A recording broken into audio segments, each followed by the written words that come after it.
This might be the last time I'm making this video on this game because it is 2025 and we are back for another year of the must-have vehicles in GTA 5 Online. The annual series of the vehicles you must be owning nowadays in the game. First and foremost is a fast vehicle, because if you don't have a fast car, what's the point of playing GTA Online? Whether it's grinding money or having fun with friends or messing around in free roam, you need a fast car. So I went for a budget-friendly option, more for beginners I would say, which is the Pegassi Zentorno. If you have a more limited budget or you're just a beginner in GTA Online, you have to be owning the Zentorno, and if you have a lot of money, you still have to be owning the Zentorno because it's an awesome and super OG supercar. Only $725,000 in the Legendary Motorsport website for such a cool vehicle with great customization, and once again, for the price, you're getting some great performance as well. It's got some great speed to it and some great handling. I really like the traction of this thing. It's really difficult to actually spin out with it. Even though there's much better racing supercars, I would still say this is one of my favorite in the entire game and in the history of GTA 5. If you have a bit more money, this is where we're gonna get a lot more serious, because now we have a fully upgraded HSW Banshee GTS. So the Banshee GTS currently holds the record for the fastest land vehicle in GTA Online. The top speed is absolutely ridiculous, and you can buy it in the Legendary Motorsport website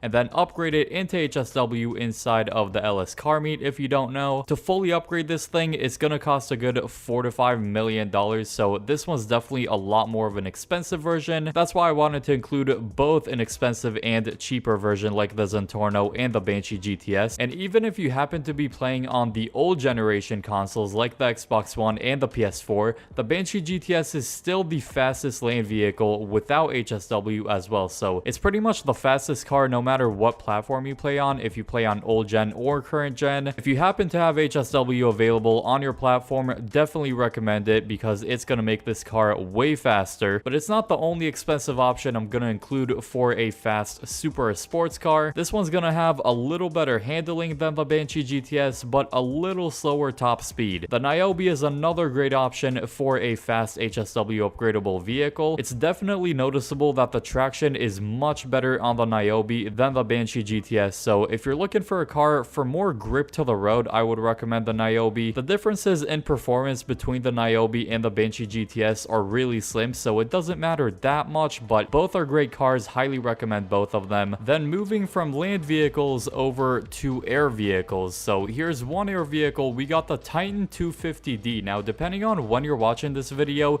it could be either released or unreleased. Regardless, make sure to buy it whenever it does come out. I believe it's about $4 to $5 million, which might be a lot, but it's honestly one of the most fun air vehicles, or just vehicles in general, that we've gotten in the game in a while. You can use it solo or with a friend, and there's 3 total weapons that you can use with it: the 25mm, 40mm, and the 105mm. They're basically different cannons with different reload times, different damages, and different ranges, and you can use all 3 only if you have another pilot controlling the plane. But if you're the pilot yourself, you can only use the 40mm, which is still a very fun weapon. Let me try to blow up some cars with it. You can hold right on the D-pad to go into the gun camera and then cause absolute mayhem to the city of Los Santos. That's one car down. This is another. Here's number 3.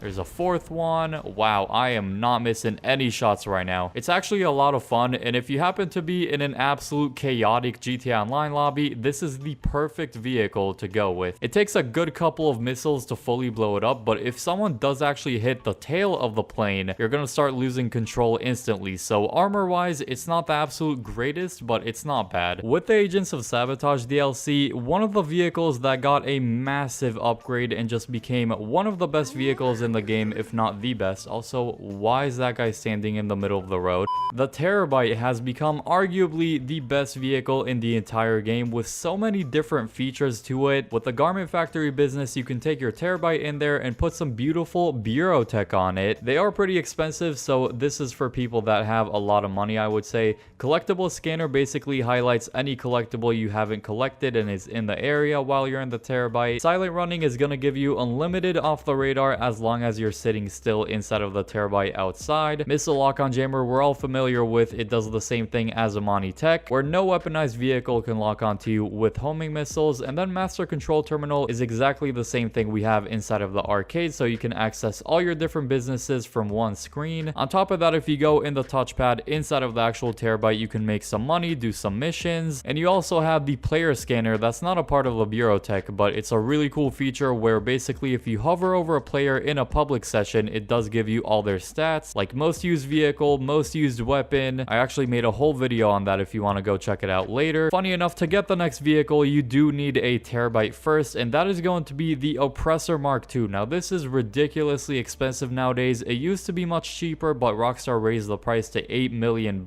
And even with that insane price tag, if you do have a ton of money, I still recommend getting this thing because it's just so convenient. To this day, this is my go-to vehicle for certain missions just because it's so easy to get from point A to point B, really comfortable to use, and inside of the Terabyte, you can actually get the homing missiles instead of the machine gun, which is well worth it. Some people use this vehicle for griefing, some people use it for money grinding. You can really do whatever with it, and even with all the controversy, it's still a must vehicle. Now, going from a flying bike to somewhat of a more regular motorcycle, we have the Hakiii Drag HSW. This is another HSW upgradable vehicle, but focusing specifically on motorcycles now, the Hakiii Drag is my go-to vehicle to do HSW time trials, which are gonna pay you $250,000. It's got the most ridiculously good traction. I mean, it's literally impossible to spin out with this thing going around corners. And the reason I recommend using the Hakiii Drag motorcycle for time trials over actual cars is because there's less of a chance of actually crashing into something because you're using a much smaller vehicle. So the Hakiii Drag, even though the Banshee GTS is a little faster in top speed, such a good motorcycle, especially when you upgrade it into HSW. Now, that's definitely the expensive option in the motorcycles class, so let's go for a budget-friendly option, the Batty 801, that costs literally $15,000 in the Southern San Andreas website. Don't expect it to be as fast as the Hakiii Drag, but you can pull wheelies with it, something you can't do with the Hakiii Drag, and everyone should be owning this vehicle, both beginners and experienced players. It's crazy to think how you're literally going to be spending more on the upgrades of this one than actually buying the bike in the first place. I'm actually really happy that I managed to find a good mix of both budget-friendly and more expensive options in this video. So here's another budget option, the Duke of Death. You can actually get this vehicle, this armored vehicle, for completely free. All you have to do is link your GTA account to your Rockstar Social Club account, and then it'll appear as free instead of costing a couple $100,000. Also, one of the biggest bang for your buck vehicles in the game. I mean, you literally spend nothing on buying it, only on upgrades. It has good ramming capability. It's definitely a bit stronger than your typical car, and it's a pretty safe vehicle to drive around because it's both explosive resistant and bullet resistant in one. So as you can see, it's got some good window plating on it, so it's harder to shoot you with an AR. The only exposed part is just the front part of the driver's spot. That's pretty much it. And with missiles, it does take a few missiles to blow it up, so it doesn't blow up right away from one explosion. For a free vehicle, this is by far the best you're gonna get in this game. Another must is going to be an off-road vehicle, and for this one, I have the best looking off-road vehicle in my opinion, and also the best performing. So this is going to be the Terminus. It looks super realistic and very similar to the real-life Jeep it's based off of. The customization is absolutely amazing. It's got some of the best non-Benny's vehicle customization, a bunch of super unique options, and off-roading with it is an absolute blast, as I can't manage to freaking go over this one. All right, thank you. You could get it for just under $2 million,